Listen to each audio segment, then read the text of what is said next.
4장 19절에서 37절까지의 말씀입니다. 베드사살이라 이름한 다니엘이 한동안 놀라며 마음으로 번민하는지라 왕이 그에게 말하여 이르기를 베드사살아 너는 이 꿈과 그 해석으로 말미암아 번민할 것이 아니니라. 베드사살이 대답하여 이르되 내 주여 그 꿈은 왕을 미워하는 자에게 응하며 그 해석은 왕의 대적에게 응하기를 원하나이다. 왕께서 보신 그 나무가 자라서 견고하여 지고 그 높이는 하늘에 닿았으니 땅끝에서도 보이겠고 그 잎사귀는 아름답고 그 열매는 많아서 만민이 먹을 것이 될 만하고 들짐승은 그 아래에 살며 공중에 나는 새는 그 가지에 깃들었나이다.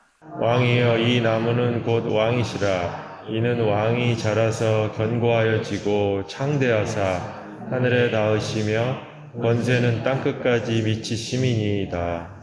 왕이 보신즉 한 순찰자 한 거룩한 자가 하늘에서 내려와서 이르기를 그 나무를 베어 없애라. 그러나 그 뿌리의 구루터기는 땅에 남겨두고 새와 놋줄로 동이고 그것을 들풀 가운데에 두라. 그것이 하늘 이슬에 젖고 또 듬짐승들과 더불어 제목을 얻으며 7대를 지내리라 하였나이다. 왕이여 그 해석은 이러하니이다. 곧 지극히 높으신 이가 명령하신 것이 내 주 왕에게 미칠 것이라. 왕이 사람에게서 쫓겨나서 들짐승과 함께 살며 소처럼 먹으며 하늘 이슬에 젖을 것이요 이와 같이 7대를 지낼 것이라. 그때에 지극히 높으신 이가 사람의 나라를 다스리시며 자기의 뜻대로 그것을 누구에게든지 주시는 줄을 아시리이다. 또 그들이 그 나무 뿌리의 그루터기를 남겨두라 하였은즉 하나님이 다스리시는 줄을 왕이 깨달은 후에야 왕의 나라가 견고하리이다. 그런즉 왕이여 내가 아뢰는 것을 받으시고 공의를 행함으로 죄를 사하고 가난한 자를 긍휼히 여김으로 죄악을 사하소서. 그리하시면 왕의 평안함이 혹시 장구하리이다 하니라. 이 모든 일이 다 나 느부갓네살 왕에게 임하였느니라. 12달이 지난 후에 내가 바벨론 왕궁 지붕에서 거닐세 나 왕이 말하여 이르되 이 큰 바벨론은 내가 능력과 권세로 건설하여 나의 도성으로 삼고 이것으로 내 위엄의 영광을 나타낸 것이 아니냐 하였더니 이 말이 아직도 나 왕의 입에 있을 때에 하늘에서 소리가 내려 이르되 느부갓네살 왕아 내게 말하노니 나라의 왕위가 내게서 떠났느니라. 내가 사람에게서 쫓겨나서 들짐승과 함께 살면서 소처럼 풀을 먹을 것이요 이와 같이 7대를 지나서 지극히 높으신 이가 사람의 나라를 다스리시며 자기 뜻대로 그것을 누구에게든지 주시는 줄을 알기까지 이르리라 하더라. 바로 그때에 이 일이 나 느부갓네살에게 응함으로 내가 사람에게 쫓겨나서 소처럼 풀을 먹으며 몸이 하늘 이슬에 젖고 머리털이 독수리 털과 같이 자랐고 손톱은 새 발톱과 같이 되었더라. 그 기한이 참에 나 느부갓네살이 하늘을 우러러 보았더니 내 총명이 다시 내게로 돌아온지라. 이에 내가 지극히 높으신 이에게 감사하며 영생하시는 이를 찬양하고 경배하였나니 그 권세는 영원한 권세요 그 나라는 대대에 이르리로다. 땅의 모든 사람들을 없는 것 같이 여기시며 하늘의 군대에게든지 땅의 사람에게든지 그는 자기 뜻대로 행하시나니 그의 손을 금하든지 혹시 이르기를 내가 무엇을 하느냐고 할 자가 아무도 없도다. 그때에 내 총명이 내게로 돌아왔고 또 내 나라의 영광에 대하여도 내 위엄과 광명이 내게로 돌아왔고 또 나의 모사들과 관원들이 내게 찾아오니 내가 내 나라에서 다시 세움을 받고 또 지극한 위세가 내게 더하였느니라. 함께 보겠습니다. 그러므로 지금 나 느부갓네살은 하늘의 왕을 찬양하며 칭송하며 경배하노니 그의 일이 다 진실하고 그의 행하심이 의로우심으로 교만하게 행하는 자를 그가 능히 낮추심이라. 아멘. 네, 여러분, 상당히 긴 말씀 우리가 오늘 읽었습니다. 먼저는 오늘 말씀의 주된 내용은 느부갓네살 왕이 꿈을 꿨던 내용을 다니엘이 해석을 해내는 그런 말씀. 그래서 어제의 말씀을 우리가 좀 기억해 보면 느부갓네살 왕이 두 번째의 꿈, 또 여러분 그 왕이 꾸는 꿈은 어떤 신적 계시가 있다. 그 당시에 있어서 굉장히 중요하게 여겼다라고 말씀을 드렸습니다. 그리고 그 왕이 어떠한 꿈을 꿨는지 우리 다시 한번 어제 말씀을 잠깐 좀 보도록 하겠습니다. 꿈의 내용이 어떠했는지 11절, 12절 말씀입니다. 4장 11절, 12절 제가 읽어보겠습니다. 그 나무가 자라서 견고하여지고 그 높이는 하늘에 닿았으니 그 모양이 땅끝에서도 보이겠고 그 잎사귀는 아름답고 그 열매는 많아서 만민의 먹을 것이 될 만하고 들짐승이 그 그늘에 있으며 공중에 나는 새는 그 가지에 깃들이고 육체를 가진 모든 것이 거기에서 먹을 것을 얻더라. 이렇게 있습니다. 여러분 여기 아주 큰 나무, 또 그 나무에 열매도 많고 새들도 깃들 수 있는 아주 크고 웅장한 그런 나무. 근데 그 나무가 오늘 말씀해 보니까 누구라고 이야기를 하느냐? 왕이다. 느부갓네살 당신입니다라고 다니엘이 알려주는 겁니다. 그러니까 그 어떠한 나라보다 찬란하고 풍성하고 또 부요한 그런 나라, 그 나라의 왕이 될 것이다. 이렇게 이야기를 합니다.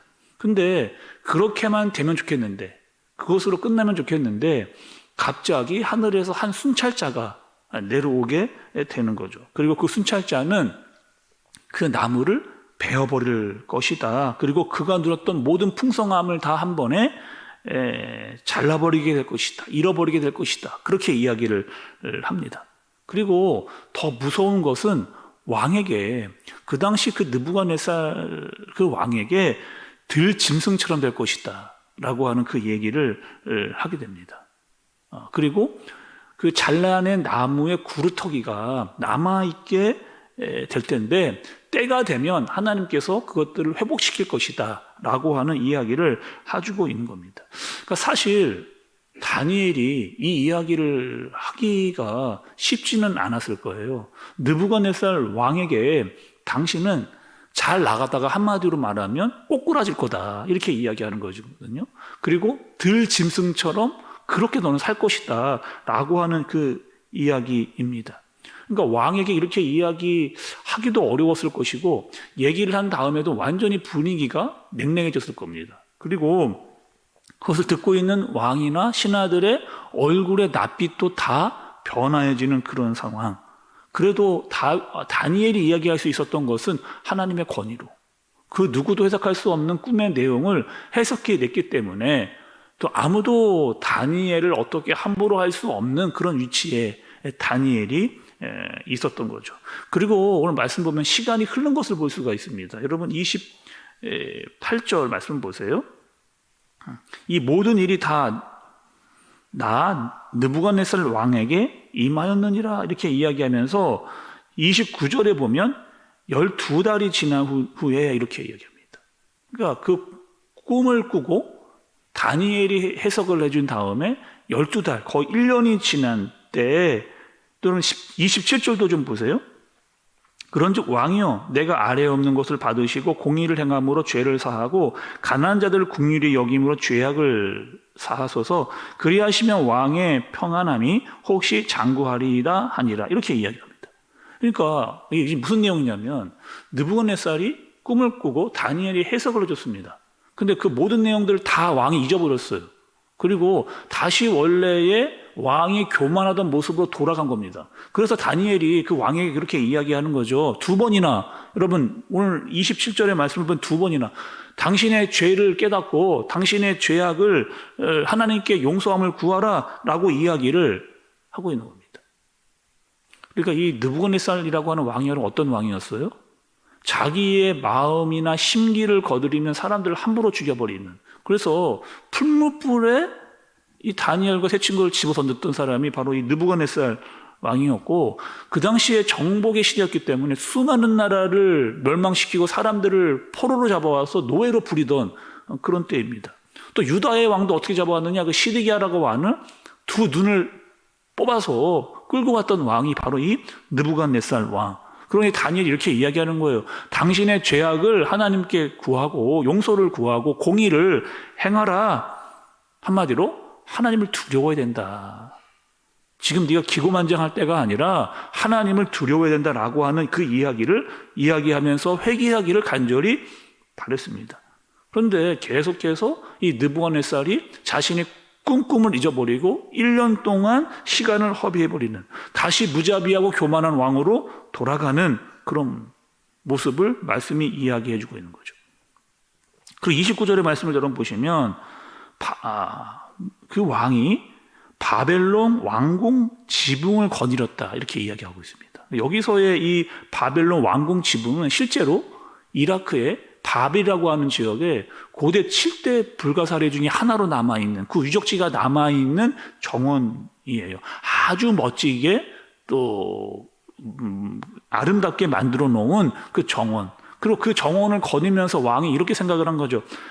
내가 생각해도 내가 대단하다는 거예요. 이 정도의 나라를 만들어 놓고 이렇게 멋진 정원을 만들어 놓고 나를 능가할 왕은 아무에게도 없다라고 할 정도로 그 교만함이 하늘을 찌르는 느부갓네살의 왕의 모습을 이야기를 해주는 겁니다. 그리고 30절의 말씀을 보니까 나 왕이 말하여 이르되 이 큰 바벨론은 내가 능력과 권세로 건설하여 나의 도성으로 삼고 이것으로 내 위엄의 영광을 나타낸 것이 아니냐 하였더니, 여러분 30절에 보니까 계속 반복되는 것이 내가, 나의 도성, 나의 위엄, 계속해서 간증하는 것이 뭐예요? 내중심적인 것들을 드러내는 거죠. 교만이 넘쳐나고 있는 그런 모습. 그러니까 처음에 다니엘이 꿈을 해석해주고 하나님께 영광을 돌리던 왕의 모습은 완전히 사라지고 많은 나라를 정복하고 또 큰 성들을 건설하면서 내가 역시 이런 왕이다라고 하는 교만이 하늘을 찌르고 있는 느부갓네살의 모습을 보여주고 있는 겁니다. 자기의 위대성에 자기의 중심적인 삶을 살아가고 있는 그 모습, 그리고 내가 만들어 놓은 이 도시와 나라와 성이 나를 능가할 사람이 없다라고 하는 교만이 올라오는. 그리고 여러분 아까 전에 우리가 꿈의 해석 가운데에 그 나무가 잘려나가는 것을 봤잖아요. 그에게 심판이 임합니다. 어떤 심판이 임하느냐, 그 왕에게 정신 이상 증세가 나타나기를 시작을 하는 거예요. 그리고 7년 동안 이 사람이 바닥에서 기어다니는 그런 인생을 살아가게 됩니다. 비참할 정도로 낮아지게 되어지는 33절의 말씀을 좀 보세요. 정신 이상이 걸려서 어떻게 되는가? 바로 그때에 이 일이 느부갓네살에게 응함으로 내가 사람에게 쫓겨나서 소처럼 풀을 먹으며 몸이 하늘 이슬에 젖고 머리털이 독수리 털과 같이 자랐고 손톱은 새 발톱과 같이 되었더라.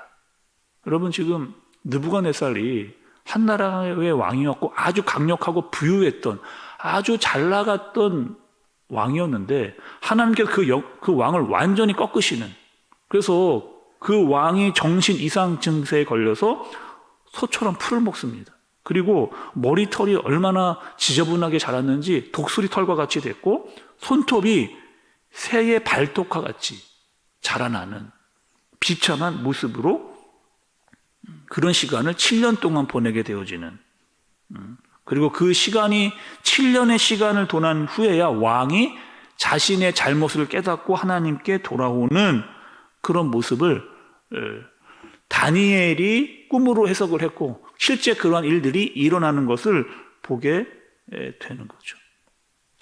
오늘 말씀 보면서 여러분 우리가 너무나 잘 알고 있는 잠언의 말씀이 좀 떠올랐습니다. 잠언 16장 18절에 교만의 선봉은 패망이요 거만한 마음은 넘어짐에 앞잠이지라 이렇게 말씀을 했습니다. 그리고 또 오늘 우리에게 주시는 말씀은 하나님이 크신 분이라는 거예요. 세상을 좌지우지하는 바벨론의 강력한 왕이었던 느부갓네살조차 하나님께서 꺾으실 수 있는 능력이 있으시다라고 하는 것을 그대로 하나님께서 보여주시는 거죠. 이방의 나라에서도 여전히 이스라엘이 바벨론의 포로로 잡혀가 있지만 그곳에서 역사하시는 하나님의 능력을 보여주고 계신 겁니다. 그리고 가장 강력했던 그 왕을 하나님께서 꺾으시고 그 왕이 가장 바닥으로 떨어뜨리게 하셔서 다시 하나님을 기억하게 하시는 하나님의 능력을 보여주고 계시는 겁니다. 이 역사의 하나님, 지금도 이 나라와 전 세계의 역사를 흔들고 계시는, 움직이고 계시는 하나님을 우리가 볼 수 있어야 됩니다. 우리도 하나님 앞에서 겸손한 자로, 또 낮은 자로 자신의 잘못들을 깨달으면서 전능하신 하나님을 의지하고 그분께 영광을 돌리는 저와 여러분들 되어지시기를 예수님의 이름으로 축복합니다. 기도하겠습니다. 하나님 아버지, 이 세상을 세상의 관점의 눈으로 보고 판단하지 않게 하여 주옵소서. 모든 능력과 권력의 주관자는 하나님이신을 고백할 수 있도록 인도해 주시고 또 하나님께서 이 나라와 또 이 민족과 전 세계를 다스리신다라고 하는 사실을 잊지 아니하도록 인도하여 주옵소서. 전능하신 하나님, 역사의 주관자 되시는 하나님을 더욱더 믿고 의지하는 하루가 되어지도록 주님께서 인도하여 주옵소서. 예수님의 이름으로 기도드리옵나이다. 아멘.